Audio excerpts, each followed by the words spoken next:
Olá, bem-vindo novamente ao meu canal e a este vídeo.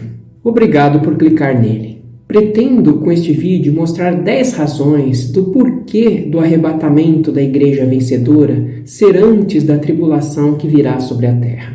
Existem outras, mas com essas acredito que já dá para mostrar a posição.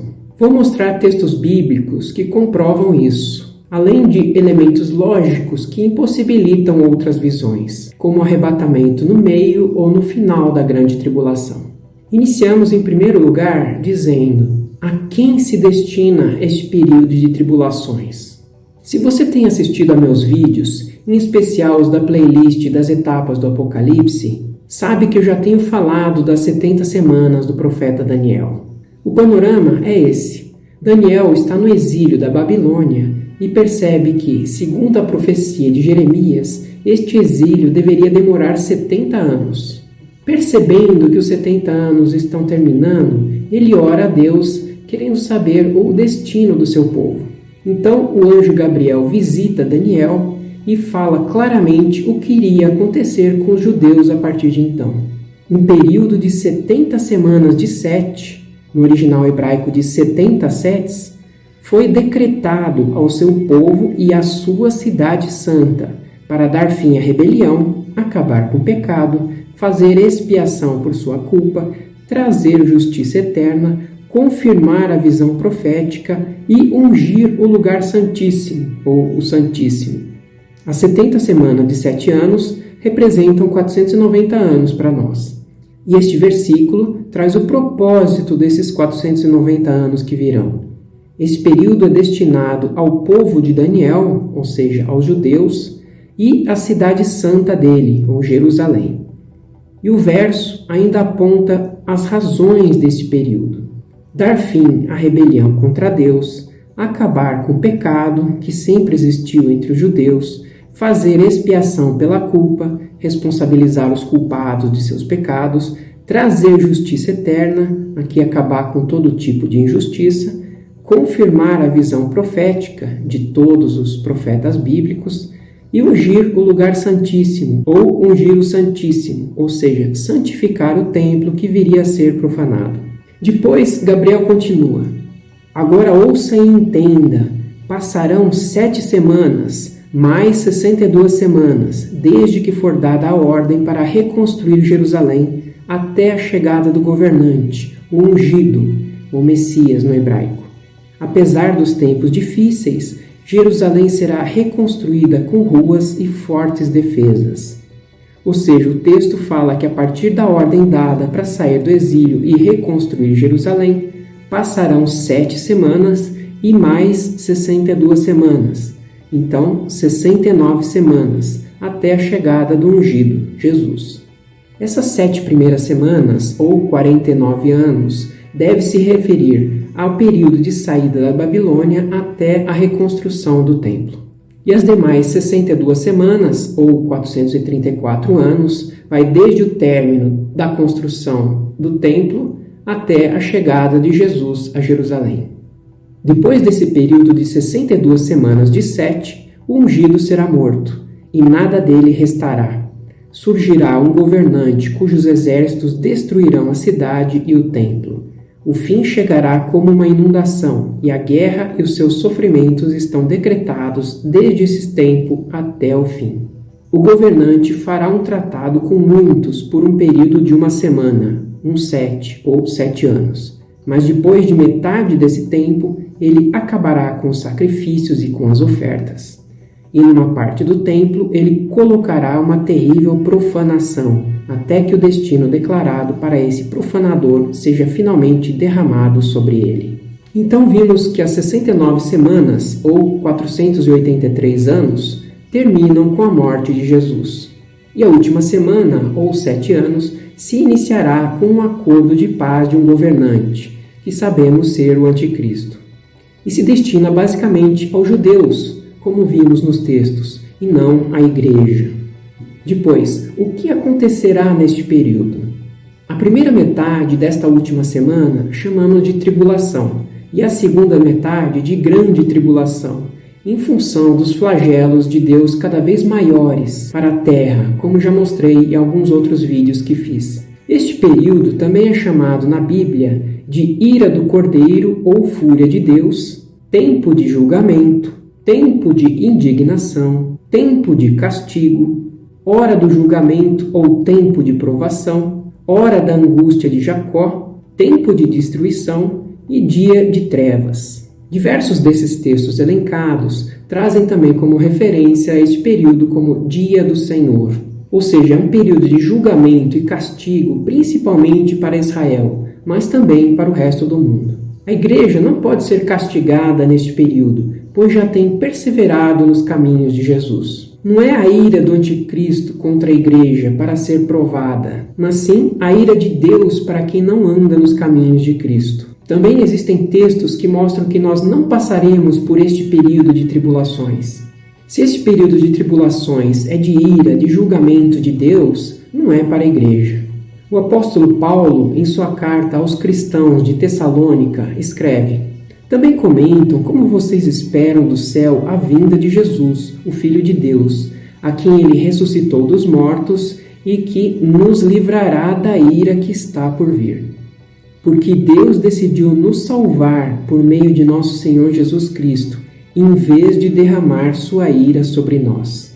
Não fica claro esse entendimento de não passarmos por esse período de tribulações? Também o apóstolo João recebe a missão de escrever aos líderes de algumas igrejas da Ásia Menor, atual Turquia. Com relação à igreja de Filadélfia, que é aquela que representa a que vai ser arrebatada, escreve isso: porque guardaste a palavra da minha perseverança, também eu te guardarei da hora da provação, que há de vir sobre o mundo inteiro, para experimentar os que habitam sobre a terra.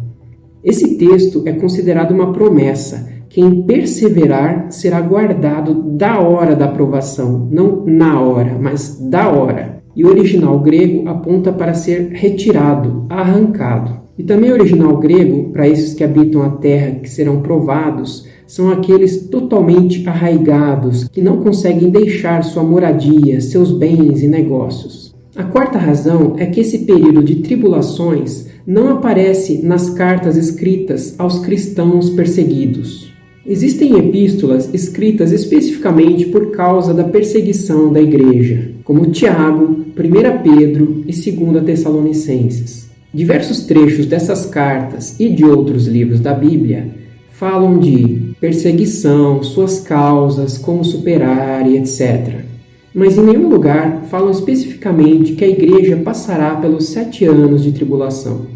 Vejam o que Paulo escreve: e assim enviamos Timóteo, nosso irmão e cooperador de Deus no Evangelho de Cristo, para fortalecê-los e dar-lhes ânimo na fé, para que ninguém seja abalado por essas tribulações.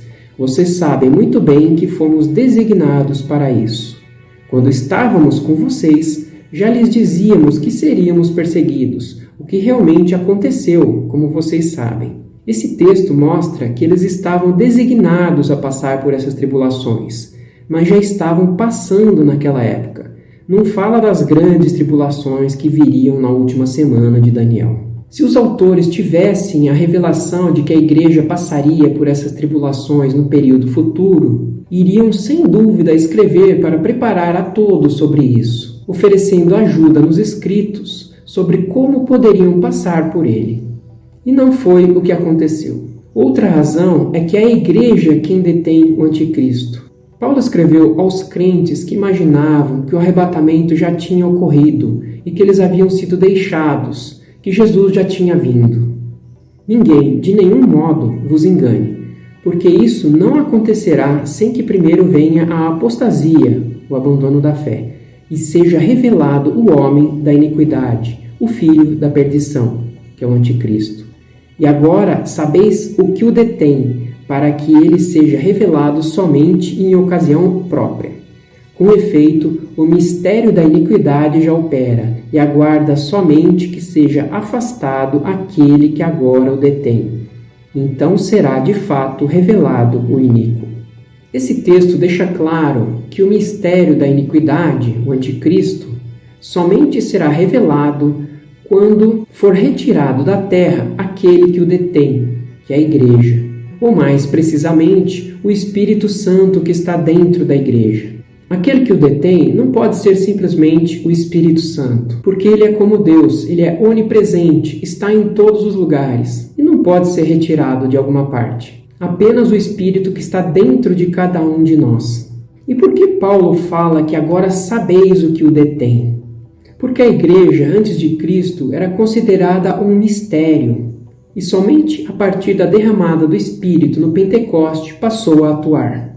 Agora eles sabiam que o mistério era a igreja de Cristo, que não apenas os judeus seriam salvos, mas quem cresce em Jesus.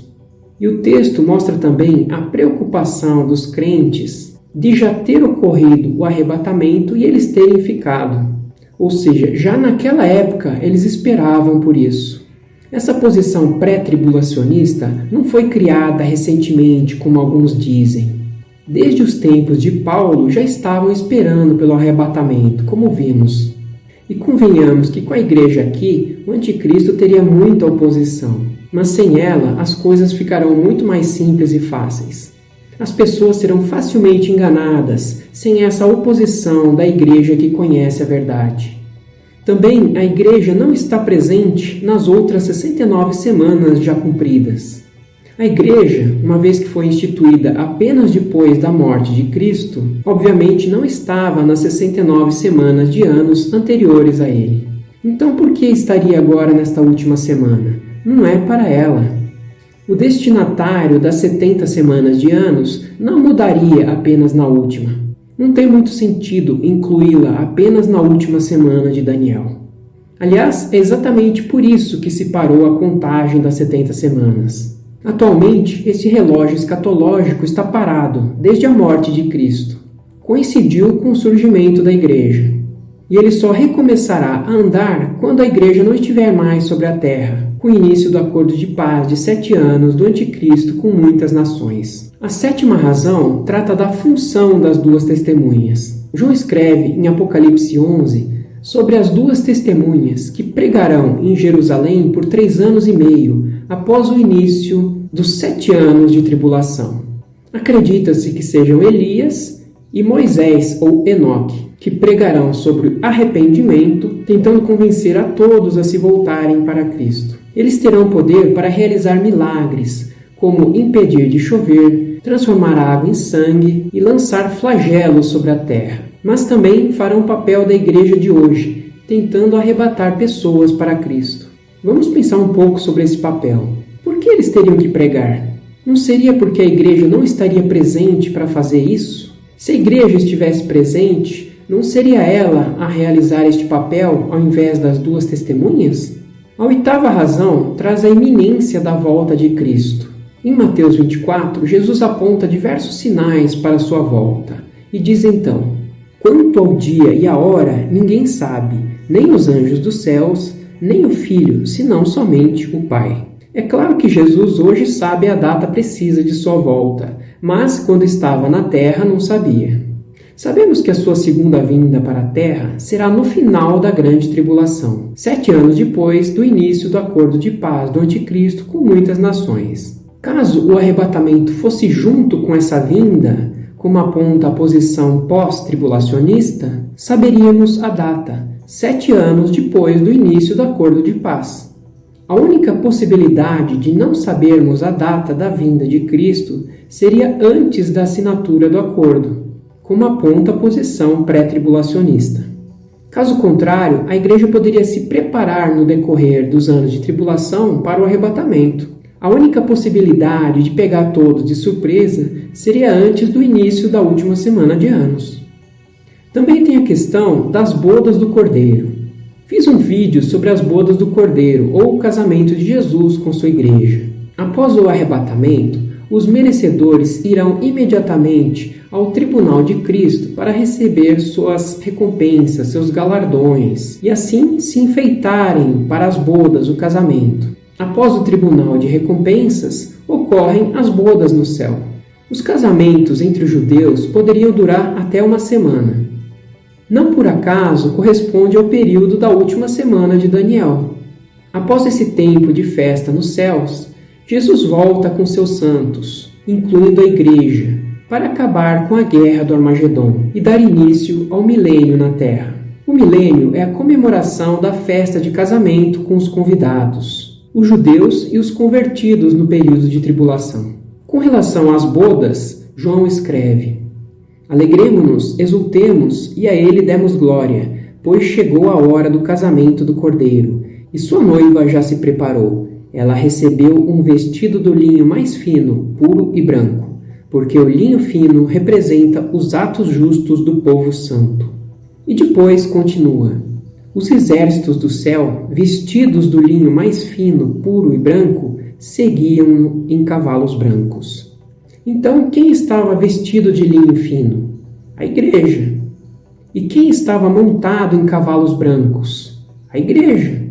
Também o profeta Zacarias profetizou sobre esse dia: vocês fugirão pelo vale, pois ele se estenderá até Azal. Sim, vocês fugirão, como fugiram do terremoto nos dias de Uzias, rei de Judá. Então o Senhor, meu Deus, virá com todos os seus santos. Vejam bem, aqui Zacarias diz que Jesus virá com seus santos. Anjos não são referidos como santos na Bíblia. Santos são pessoas. Faz então sentido a posição de que o arrebatamento seria no final da tribulação, em que Jesus chega nas nuvens ao arrebatamento e imediatamente todos voltam para a terra? Se fosse assim, o que seria do tribunal de Cristo para os galardões, recompensas e recepção de linho fino e branco e depois as bodas do Cordeiro? Esses eventos não seriam possíveis em um arrebatamento no momento da vinda de Cristo, em que todos subiriam e imediatamente desceriam com ele. Também já apontei que o milênio que vem depois é a comemoração do casamento, não as bodas em si. E o anjo me disse: escreva isso, felizes os que são convidados para o banquete de casamento do Cordeiro. E acrescentou: essas são as palavras verdadeiras de Deus. Ou seja, depois haverá o banquete com os convidados, que representa o milênio na terra. A Igreja não é a convidada, é a noiva. Os convidados são os judeus e os convertidos na tribulação, como mencionei aqui antes. E por fim, a 10ª razão é que haverá pessoas vivas, com corpos mortais no milênio. No arrebatamento, todos terão seus corpos transformados imediatamente e serão incorruptíveis. Eis que lhes digo um mistério: nem todos dormiremos, mas todos seremos transformados num momento, num abrir e fechar de olhos, ao som da última trombeta. Pois a trombeta soará, os mortos ressuscitarão incorruptíveis e nós seremos transformados. Pois é necessário que aquilo que é corruptível se revista de incorruptibilidade e aquilo que é mortal se revista de imortalidade. Ou seja, pessoas com corpos transformados, glorificados, nunca mais cairão em tentações e rebeliões contra Deus. Mas no final do milênio, muitas pessoas se rebeliarão contra Deus, seguindo a Satanás.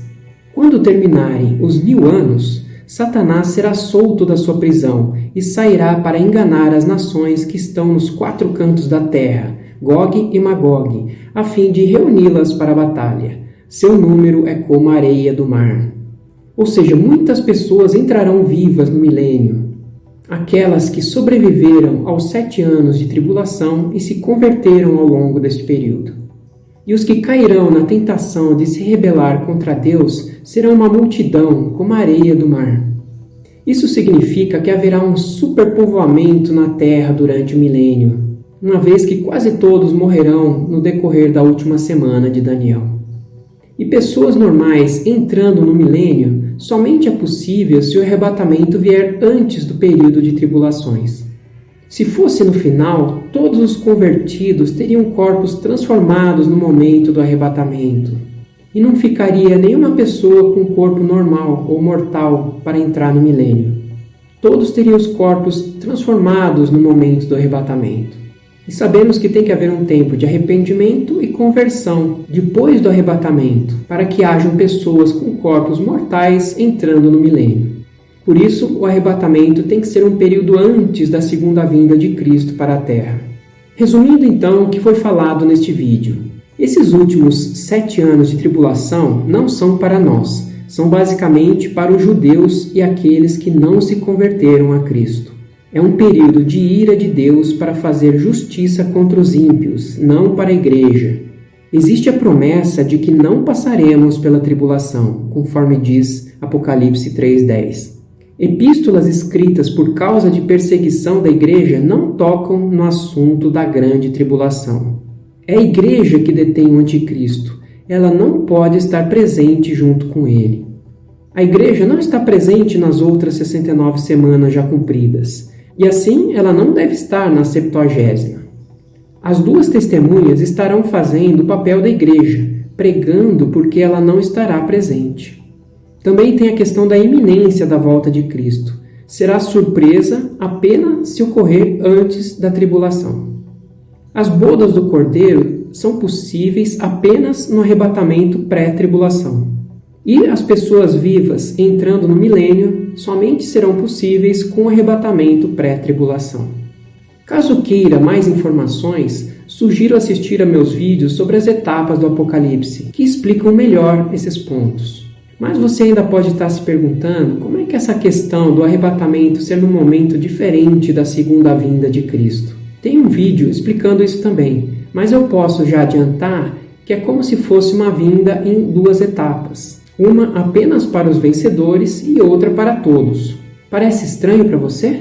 Mas na primeira vinda de Jesus não ocorreu isso também? Jesus veio inicialmente a todos da terra, depois morreu, ressuscitou e depois apareceu somente aos mais próximos, Maria Madalena e seus discípulos. Esse texto deixa isso bem claro. Em meu livro anterior, Teófilo, escrevi a respeito de tudo que Jesus começou a fazer e a ensinar, até o dia em que foi elevado ao céu, depois de ter dado instruções por meio do Espírito Santo aos apóstolos que havia escolhido. Depois do seu sofrimento, Jesus apresentou-se a eles e deu-lhes muitas provas indiscutíveis de que estava vivo. Apareceu-lhes por um período de 40 dias, falando-lhes acerca do reino de Deus. Assim, se na sua primeira vinda, Jesus apareceu inicialmente a todos e depois apenas aos seus discípulos escolhidos, por que na segunda vinda não poderia ser a mesma coisa, mas ao contrário? Primeiro, apenas os escolhidos o veriam, e depois todo mundo. Faz sentido, não? Seria até mais simétrico esse procedimento igual da primeira com a segunda vinda. Por fim, quero terminar dizendo para tomar cuidado com a doutrina que acredita. Para mim, é muito preocupante acreditar no arrebatamento depois da tribulação. Porque, neste caso, a pessoa pode se preocupar com o arrebatamento apenas durante o período de tribulação. E assim poderia relaxar por enquanto, até que o acordo de paz seja assinado. Muito cuidado com isso. Esteja preparado desde já. Saiba que o arrebatamento pode ocorrer a qualquer momento. Não precisa esperar pelo acordo de paz. Faça já uma autoavaliação de sua vida. Você hoje se considera um vencedor a ponto de ser arrebatado? Pense sobre isso. Não espere que outras coisas aconteçam para você se preparar, porque depois pode ser tarde demais. Obrigado por assistir este vídeo até aqui. Pode deixar seu comentário se quiser. E até o próximo vídeo.